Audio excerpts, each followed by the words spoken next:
Whenever tensions were high, the easiest way to diffuse things was the head of state or some senior minister going to, making a cricket match possible between India and Pakistan, and some senior officials going. So more often than not, it has been used as the proxy peace table rather than the proxy battleground. So I think that there was a lot of disillusionment and bitterness and feeling in Pakistan that what else do you expect from these? Look at this. Look at how can we talk to people who won't even shake hands? So I think that I think you're right. I think I really like what Shashi said, that to make it a proxy peace table, it's being made into a proxy battle thing.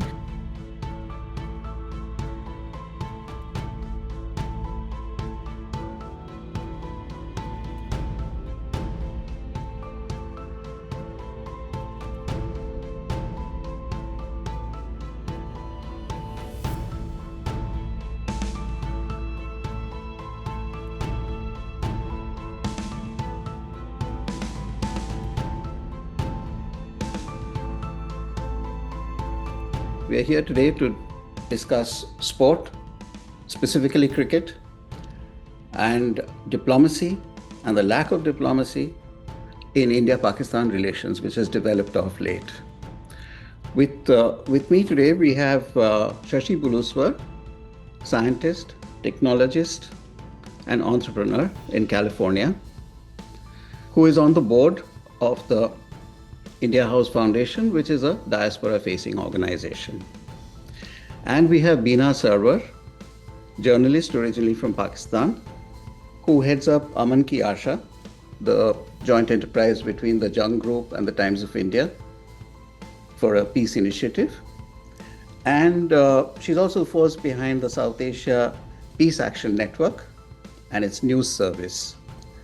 She teaches at Emerson College, and she's a fairly notorious peacemonger. So if we could start this conversation by talking about Shashi's film, Leg Before Wicket, which takes off from his experiences as the only Indian player in among a lot of Pakistani cricket fans who had gathered in Chicago, I think in the 90s. Yeah, early 2000s. Early 2000s. And it must have been very, very different at that time when cricket was more or less unknown in America.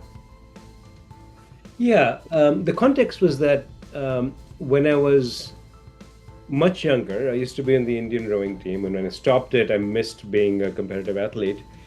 And the 2003 World Cup, there was talk of, the one that was held in the Caribbean, Cricket World Cup.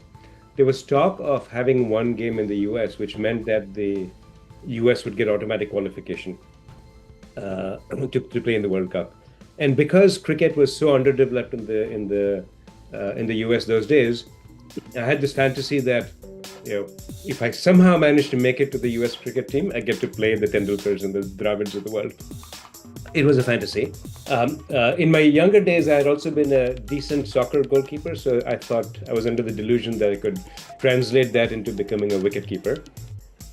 However, anyone who saw me play cricket noted the absolute lack of talent. And so there had been this league in Chicago, the Midwest Cricket Conference, MCC, and there were a lot of players, of the Ranji caliber, who played first-class cricket in India, Pakistan, to Sri Lanka, the West Indies, and so on and so forth, who never quite made it to the big leagues. And so when they moved to the US, they somehow kept in touch with cricket, and they were obviously much better than I was. So the only team I managed to get into had been kicked out of the league the year before because they had slashed the umpires' car tires because of a decision they didn't agree with. That team happened to be all Pakistani, and because nobody wanted to play with them, they somehow overlooked my lack of talent. And we started playing together. So I was initially the only person from India. Over the next 3 years, it became 50% Indian Pakistani, and it was a lot of fun for many years. Right. As you note in your film, I think cricket is probably the easiest force that you can use to unite a very fragmented subcontinent, especially in the India-Pakistan relationship. It's been reliable. It's been used many times before. I mean, there's even the idea of cricket diplomacy, which sort of stands apart from formal diplomacy. But after the Pahalgam attack, the atmosphere seems to have changed. It's turned very, very peevish. And at the Asia Cup, I think it culminated there, where there were teams refusing to shake each other by the hand. The Indian side, when they won, refusing to take a trophy from a Pakistani politician, and the Pakistanis taking the trophy away from the venue, and the Indians doing a kind of, some kind of dumb charades to signal that they had won. It was both ridiculous and very dispiriting somehow. I mean, it was like in the gentleman's game, people had stopped being gentlemen. Do you think this was because of, how does politics come in here in this manner? Politics earlier has been corrective, but now it is using cricket as a tool. Yeah, look, I mean, because cricket is such an important sport in the subcontinent, for the longest time it has been the proxy battleground and the proxy peace table. Right? And when I made my movie in the early 2000s, those were the halcyon days of cricket diplomacy. There were cricket visas being issued. There was a lot of fanfare, a lot of celebration, and that's when I joined this particular cricket team as well. And and if you turn the clock back to the 1980s, and the movie talks about this a little bit, right? Which is, whenever tensions were high, the easiest way to diffuse things was the head of state or some senior minister going to, making a cricket match possible between India and Pakistan, and some senior officials going. So more often than not, it has been used as the proxy peace table rather than the proxy battleground. One day I was sitting with the president in Murray House, his house in Murray, and he says, there are a lot of matches going on. Why don't you take me to one of the matches in India? I said, Jaipur is the nearest match. I'll take you there. So I called up our ambassador in India, and he says, don't ask me. You organized it. You made a promise to the president. You arranged that. Then I called up the Indian ambassador, and he says, don't expect too much from me. I don't want to lose my job. But I'll try. I said, that's good enough. You try it. And he called me up the next evening, and he says, it's on. The reason, because so many billions, well over 1 billion people in the subcontinent follow cricket and are crazy about cricket, it's the best way to reach people from the other side. So when the Pakistani cricket team came to India for the recent World Cup, they were playing in Hyderabad, for example. Thousands and thousands of Indian fans celebrated the fact that they were staying there. They almost treated them like the home team. Right. And the way I tend to think about this from a geopolitical point of view is, any country is better off with peace rather than war.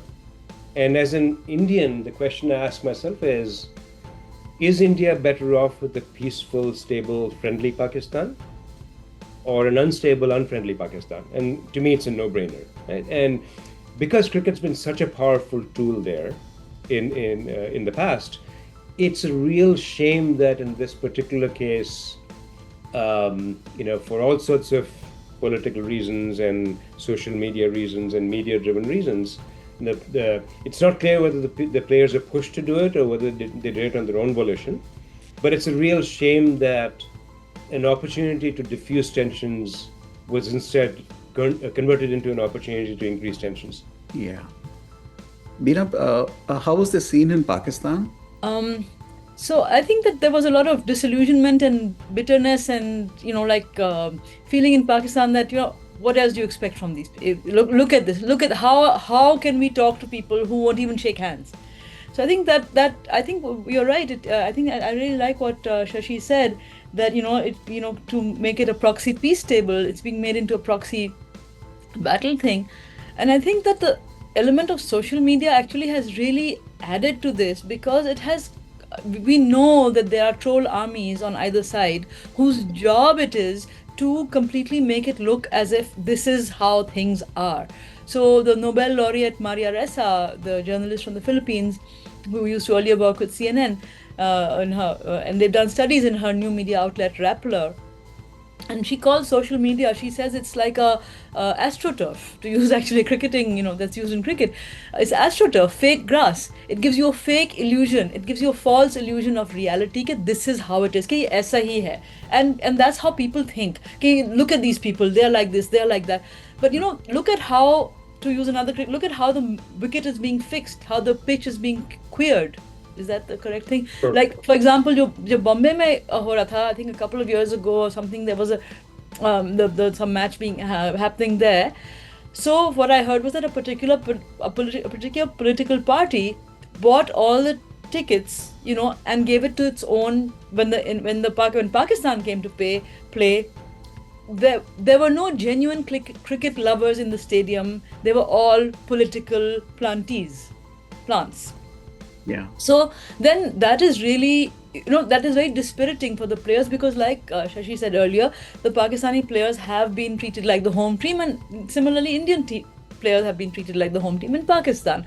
So at the people level, even when, I think Asia Cup mein tha, I think when the Pakistani team did the lap, they got a standing ovation. This was some years ago. Yes, there have been, elements of, match, like people, getting rough and, but I think on the whole, I think that the people of the area, of the region, they like to see a good game of cricket. किसी ने भी छक्का मारा, उसको applause मिलेगा. Doesn't matter if he is from the enemy team, but not when you pack the stadium with political plants. Yeah. Right. Right. And not when the social media thing makes it look as if that is what the reality is, and then you don't let people meet, you don't let people. So how is anybody to know what the reality is?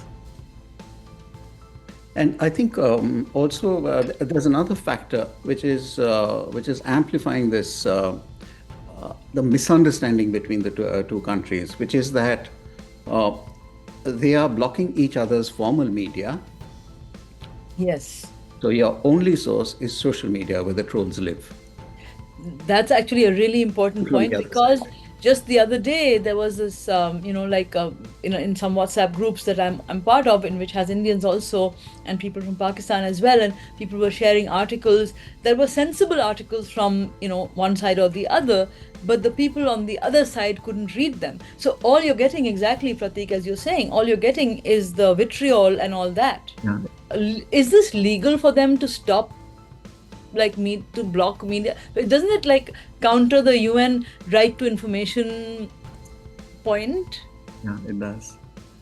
Look, I've been to Pakistan several times, right? And I can say without exception, everyone I've met is delighted that someone from India came, right? And I'm made to feel very, very welcome. And most people wish that there was more of that going on, right? And the more of that goes on, the lower the tensions will be. And look, most Pakistanis recognize that Pakistan has issues. India has its issues. Pakistan has its issues. And the question is whether we help each other overcome those issues rather than exacerbate them. Yeah. Now, Shashi, in your film, you interviewed Shahryar Khan, who was Foreign Secretary of Pakistan and also headed the cricket board at one time. And I remember he made a distinction which to us on the Indian side may not seem obvious, not instantly obvious at least, which was that he said that India regrets partition and wants Pakistan to also regret it. He's making a distinction because in partition something was taken out of India, away from India, it's like a phantom limb, which you can feel it's there, but actually it's not. And so there's a feeling of separation. But for Pakistan, independence was a founding moment. That is when Pakistan physically began to exist. So, I mean, I'd be interested in knowing from both of you, how that fundamental perception, where the idea of the nation begins from, changes perceptions about each other. Yeah, and look, I'm obviously not gonna speak on behalf of the nation of Pakistan, right?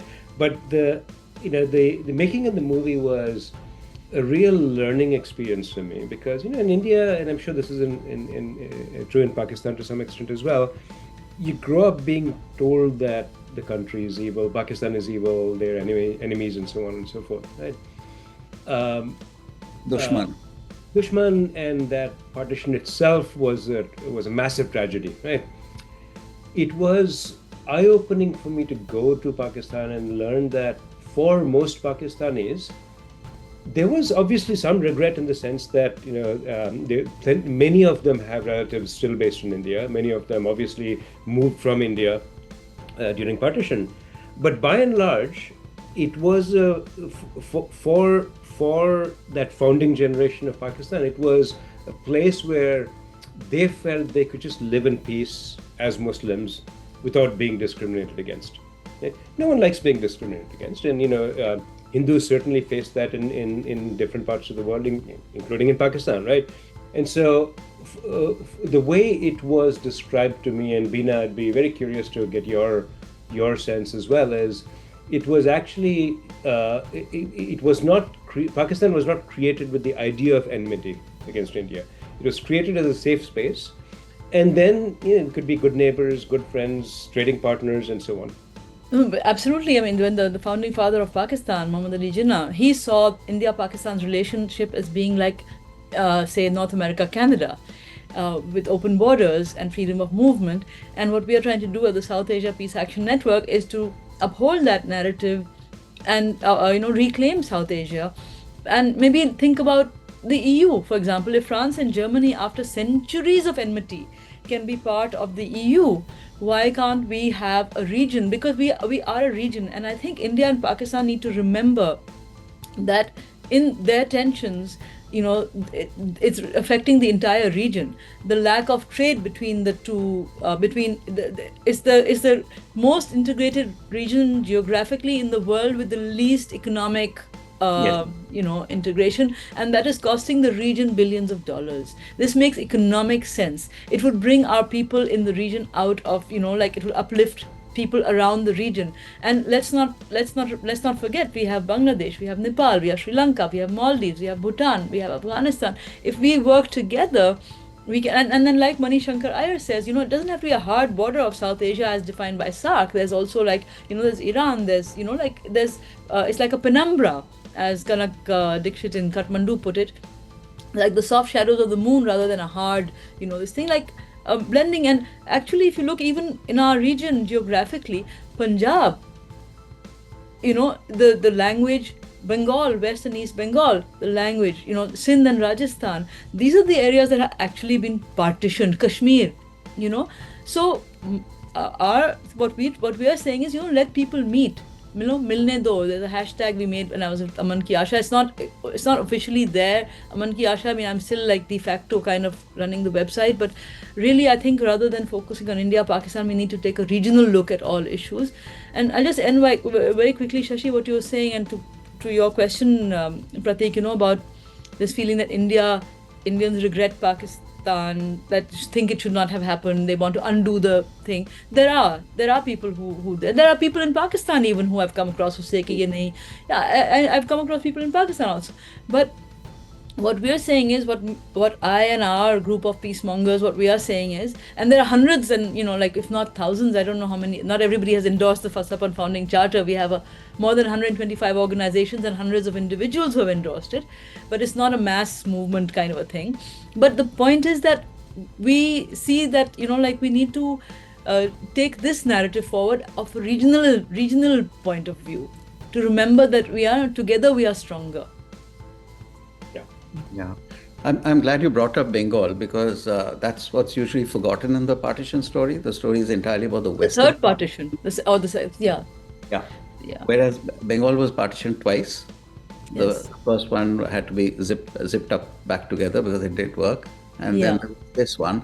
And on either side, throughout most of independent India's history, people in that region have not have literally dismissed that border. It's not real. It's not even a line in the ground. It doesn't seem to exist in anyone's mind. There's a lovely story Now about the first that's- partition.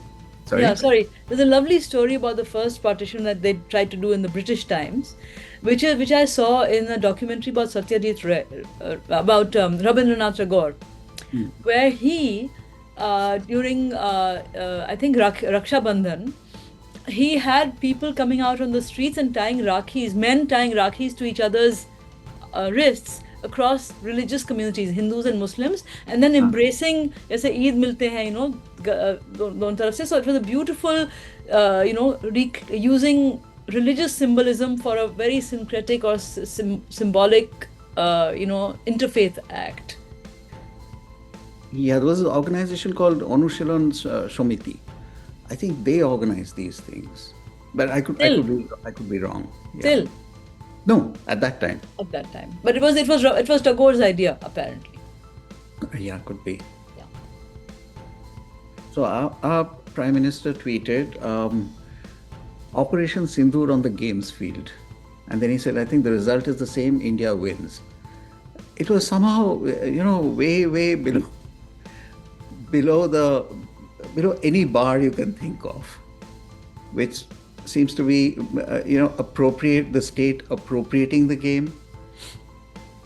And I wonder if it is partly because it's become a bigger amplifier of sentiment and feelings than it used to be, because there's so much more money in it right now. Cricket's obviously become significantly more commercial, right? And as far as India is concerned, the IPL has given so much money to Indian cricket that India has now become the cricket superpower, right? And given how important cricket is to India and therefore and to Pakistan as well, right?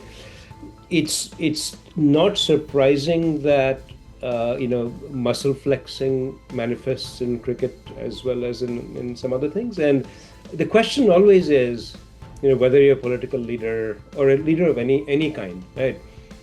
Do you take an opportunity to diffuse, or do you take an opportunity to inflame? Right? It's a and the underlying question is therefore, what's the motivation? Right? Is the motivation to rabble rouse? Is the motivation to sort of rise above and sort of find a constructive path forward? Look, I'm not in any, far be it from me to understand somebody's motivations, but that is always the question for any leader, is when there's a difficult situation, is the world, is the region, is the country, are your people better off in a peaceful situation or in an unstable militant situation? I think that's a very mature way of looking at it. But that has actually informed India's foreign policy with respect to Pakistan for decades. But Worse now than it used to be. not now, not anymore. Yeah. It's not anymore. I also wonder if attitudes to shame have changed, because shame, I think, plays a powerful role in organizing society and maintaining decency, maintaining standards. Like I remember there was in 1999 in Eden Gardens, match between India and Pakistan. There was a very minor bit of friction somewhere, and suddenly the crowd was pelting the grounds with mineral water bottles and whatever came to hand, really, and the stands had to be cleared, and it was regarded as a disgrace that the game had to be finished without any viewers present. It was regarded as a disgrace, particularly because Calcutta was at that time held to be a kind of, a city of great civility and appreciation for sport. So Eden Gardens was a very important place to play at, and it was shocking that this could happen there. I wonder if something similar happened today. Would it evoke the same sense of shock about ourselves? Probably not, right? I think that again, this because we live in a social media driven world, we live in a more polarized world. The nature of social media is such that trolls feed off of it, and therefore things only get worse, right? Yeah. And things get worse very, very quickly, right? So whereas going back to the incident you were talking about in the 90s, by the time something was, sure, lots of people were watching it, right? But by the time things got reported, and if they escalated, it would be days, right? And when something is drawn out over days, the likelihood of escalation is much lower. Right now, because everything is instantaneous, not just with trolls, but with bots and so on and so forth, right? Yeah. Things escalate so quickly that I would speculate that if an incident like that happened, the default would be a worse escalation than whatever happened in the 90s. Before we started speaking, you were telling us about something in LA where cricket was used to teach people decency. Yeah, So- so I have a friend here in the Boston area, Ken Schulman, who is a radio journalist, and he has done a series of reports on how sports is used to improve situation, like whether it's for amputees in Somalia who've had their legs blown off by landmines, and how amputee soccer is called. He's done a thing on that, and he did one program in LA where they used cricket to bring warring gangs together, because at that time, this is like maybe 15-20 years ago or something like that, at that time the discipline of the game at that time, the wearing white, shaking hands, the decorum, you can't throw a tantrum. So No. cricket, that's why you can't throw a tantrum in that situation. You have to accept but like these two things have really cleared the pitch. This money that has come into the sport, and then the social media aspect. So those in that racially charged atmosphere in LA, these kids, they learn to play cricket and they learn to behave better, and they actually even went, I think, to England and to Ireland and played with teams there at some time. But social media is a genie that is out of the bottle, and there's nothing we can do about it. It's there, right? So and the troll armies are there. So what can we as people do? I think that it's very easy to complain कि ये खराब है, वो खराब है, like how people behave. ठीक है, fine, okay. How can one individual make a difference? How can small groups of individuals make a difference? How can small groups of individuals that come together with more and more individuals, how can we grow this constituency of people who agrees that this is not the way to behave? This is a childish, puerile way to behave. And Shashi, to close off, if you were to make a cricketing film again today, what do you think it would focus on? I think the focus would be similar, right? But highlighting the potential risks as well. I mean, those days, because there was active work going on towards cricket diplomacy, with the cricket visas and so on and so forth, that ended up being a happy story. The movie highlights Cricket Chacha, the guy used to sort of go to all the games and so on.